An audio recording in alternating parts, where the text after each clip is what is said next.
They had ice, but it was not good to eat. So Maomao asked, "Excuse me, but what if we made something to take its place?" The eunuch glared at her as if he doubted she could do it. He said, "What are you talking about?" He had said they could do what they wanted with the ice, hadn't he?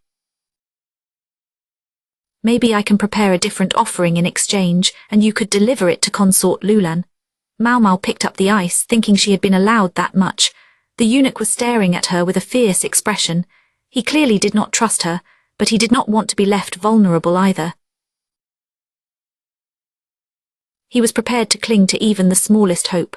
"The consort will be expecting her snack in an hour," he said. "An hour," Maomao echoed. "That might be just enough time. If she could find the ingredients she needed, that is." At that moment her eyes met those of a person wearing a gossamer smile. A very beautiful person stood among the palace women and eunuchs, watching the commotion from a distance. He seemed quite relaxed. Gaeshun stood beside him with an expression that was hard to read. Jinchi was smiling, but to Maomao he looked terribly mischievous. She bit her lip and glanced at Xiaolan. Standing around wasn't going to help them. She took the other girl's hand and pulled her away, determined to make the best of their situation. As soon as they left the area, the tension broke and Xiaolan began to cry. Maomao left her with the quack doctor. Then she approached Jinchi, who was helpfully standing just outside the medical office. "Need something?" he asked. "Can I borrow a space in the kitchen? And I would be very glad if you could lend me some ingredients. My demanding, aren't we?" Jinchi drawled. But she did not have time for this. She had to hurry or the ice would all melt. "Are you going to make it worth my while then? There is nothing that someone like me could give to one of your stature, Master Jinchi. Nonetheless, I ask you to lend me what I need." He could not actually be inviting her to make demands or offer recompense. There was beyond one station, and then there was beyond one station.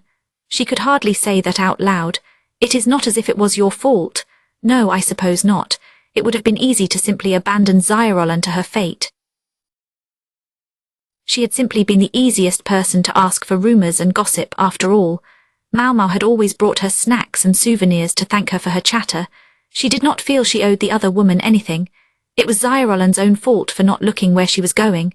But Maomao thought she did not think she would be able to sleep at night if she did not help her.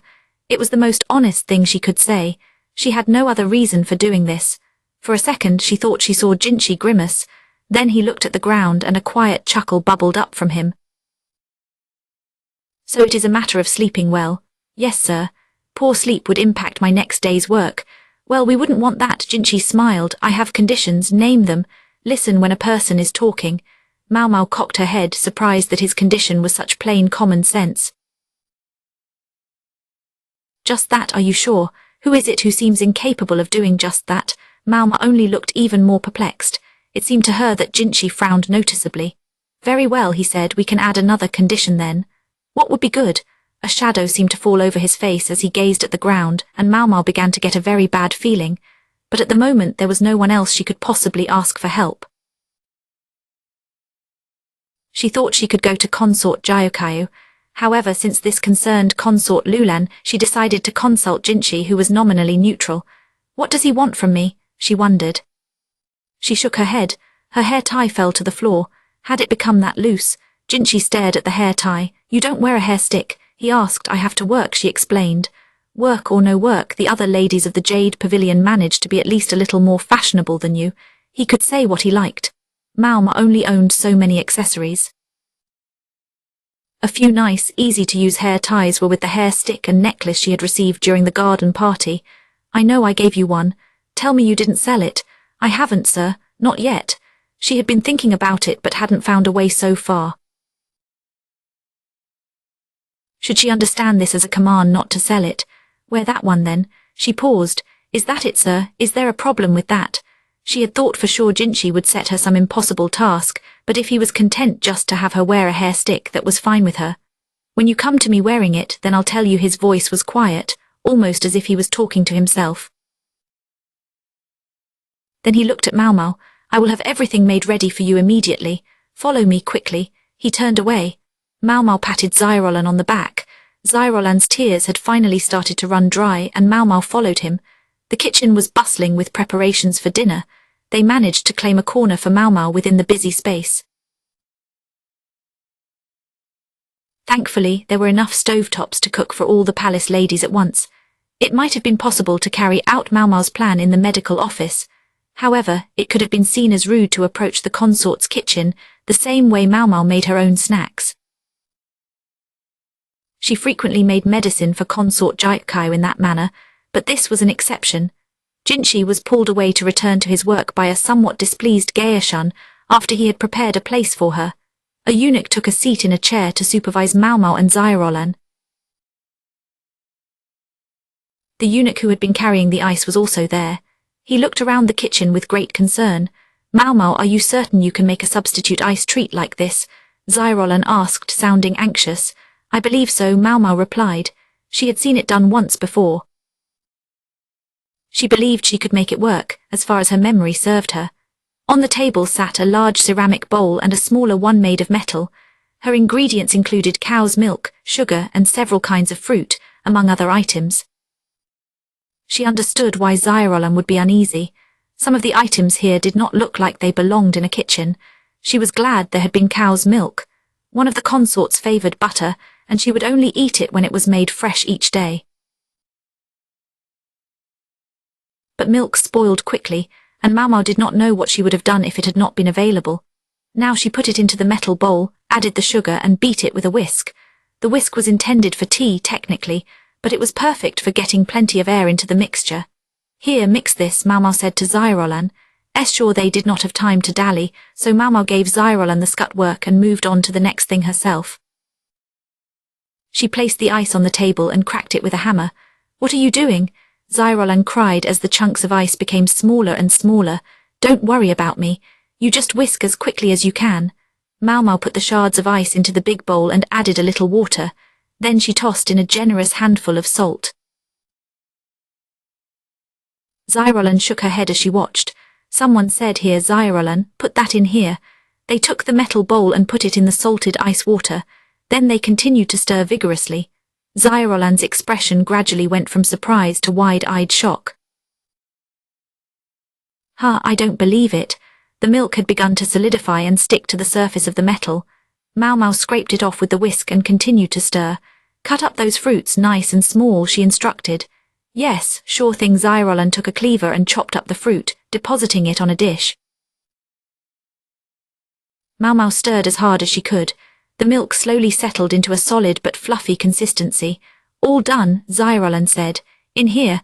Maomao set the whisk down and began mixing in the fruit with a spoon. After that she poured the concoction into a glass bowl. She felt it wasn't quite enough, so she added some sweetened stewed fruits over the top. At that point she heard a distinct gulp. Xiaolan's eyes, which had been running with tears until not long ago, were shining brightly. "Is that as you can see?" Ice cream. If she had had more time, she could have added eggs or maybe some herbs to give it a nice fragrance. But she hadn't had time, and that was all there was to it. "How did you do it?" Xiaolan asked. "We can talk about it later. We have to get moving right now, or we won't be in time." "I know," but Xiaolan looked at Maomao pleadingly. "We have to make sure it tastes right, don't we?" Realizing what Xiaolan was getting at, Maomao scooped up a bit of what was left on the surface of the metal container with her spoon and put it in Xiaolan's mouth. The cold ice cream melted in Xiaolan's mouth and her face became joyous. Her fingers opened and closed. The treat was clearly a success. "Here it is, it's ready, we did it. You can take this to the lady consort." They packed the ice cream in its bowl, surrounded by what was left of the ice, and handed it to the eunuch.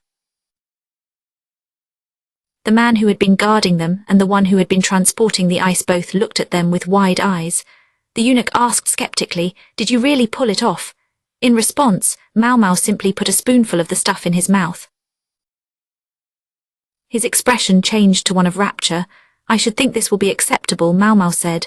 The eunuch, his eyes still wide, reached out for another spoonful, but she batted his hand away. He looked at her somewhat dejectedly.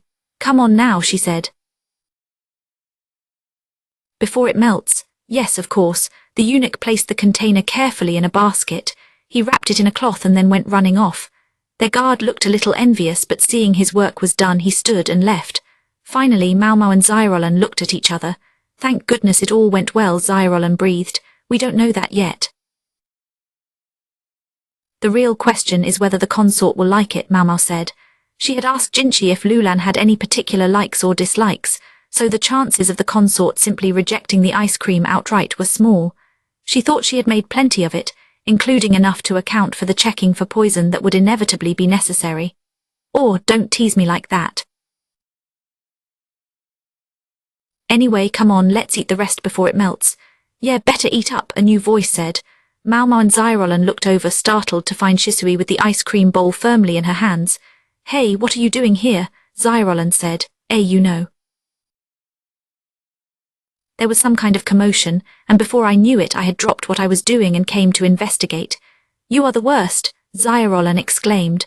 Maomao privately agreed, although she herself was hardly in a position to criticize.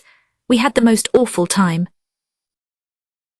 Oh Shisui, don't eat it all by yourself. You can't just steal someone else's hard work. This is delicious. Stop that, leave some for me. Shisui fled, the spoon still in her mouth, with Zyrolan in hot pursuit. Guess I didn't make enough. Maomao, wondering if the last of the ice would be enough to prepare another snack, started putting ingredients in the bowl again. Chapter 6 Breech Birth. Oh, it moved, Consort Gyukayu said, stroking her swollen belly. The weather was only just beginning to turn cool, but a thick robe hung from her shoulders. Hongyang became very angry if Gyukayu let herself get even a little bit chilly, and that was a terrible sight to behold. Ya, Princess Lingli yelled when she saw her mother's belly move. She was on a thick rug on the floor, playing with Maomao the kitten. The other Maomao had carefully trimmed and blunted the kitten's claws. She had also discouraged the kitten from biting. So as long as Lingli didn't do anything completely outrageous to the kitten, she probably wouldn't get into trouble. But then again, one never quite knew what a child was going to do. Maomao sat on the rug, watching closely. She wanted to be sure the princess did not do anything naughty. She was always ready to grab the cat by the scruff of its neck if it looked like it might bite the girl. It is funny. Babies begin to develop a personality even before they are born, Gyukayu said, gazing down at her stomach. Lingli kicked upward all the time, but this child always kicks downward. Downward, ma'am, always, Maomao asked, cocking an eyebrow. She snatched up the kitten and tossed her into a basket. The princess objected loudly, but Maomao simply placed the basket on a table where Lingli could not reach it. Then she went to Gyukayu and bent down in front of her. May I have a look? Do you mind if I touch your belly? Gyukayu looked at her questioningly. Not at all, but is everything all right? Maomao responded by running her fingers gently along the consort's belly. As if in response she felt another kick down and outward. Maomao frowned. Tell me about Princess Lingli's birth, Hongyang answered. It was remarkably easy, far more so than I would have expected for a first child. I suppose it helped that the princess was somewhat small. Hongyang was now holding the basket with Maomao in it. Lingli had proven too industrious in her attempts to reach the tabletop. The kitten could be seen peeking out from under the lid, as if she found this all very intriguing. Who attended the delivery? Maomao asked. I did, Hongyang said, though she looked somewhat uneasy about it. You can't count on the doctor here, and I had done some studying, so we made it work somehow. It's just yes. We had a palace woman with us who had experience with deliveries, but she got quite ill just when the princess was due. It was the unluckiest thing. Hongyang had been forced to step into the role with very little warning. She said she had been at her wit's end. Her natural tenacity had saved the day. The midwife was an older woman. She had been temporarily retained at the rear palace to assist with the births. Anyone who got a stomach ache at such a crucial moment was urged to quit quickly. I understand that Consort Lihua was assisted by a different midwife. Maomao nodded with interest. Would they retain a midwife this time as well? Something still nagged at her, though. Gyukayu seemed to sense Maomao's lingering question and smiled. Something on your mind? Please speak freely. Maomao took this as permission to voice her doubt. My concern is whether the midwife would be able to cope if this turned out to be a breech birth. A breech birth. Gyukayu rubbed her belly again, then frowned at what must have been another kick. You say the baby always kicks downward. If that feels like kicking and not punching, then the child's head is pointing upward. At birth, the head needs to emerge first. The head is the largest part of the child, and it passing through the birth canal first makes the passage of the rest of the body easier. Having the feet come first makes the birth dramatically more dangerous. Are we certain it's a breech birth? Gyokаю asked. No ma'am, it is only a possibility. A more thorough examination might make the situation clearer. Can you do that? It was hard for Maomao to answer that question in the affirmative. Her old man, as far as medicine went, had really only taught her about drugs. Besides that subject, Maomao's knowledge came mostly from watching him work quietly. Gyokаю realized from Maomao's silence that asking a question had been the wrong approach. Do the exam, please, she said instead. Maomao glanced up at the ceiling for a second before she approached the consort. Let me tell you what it will involve, and then you tell me if you still want me to do it, she said. Then she described the nature of the exam in detail. Goodness, really? Gyokаю asked, putting a hand to her mouth. The method might have been quite embarrassing for a sheltered princess. Doing what Maomao described to such a person would have been considered a truly villainous act, deserving of punishment.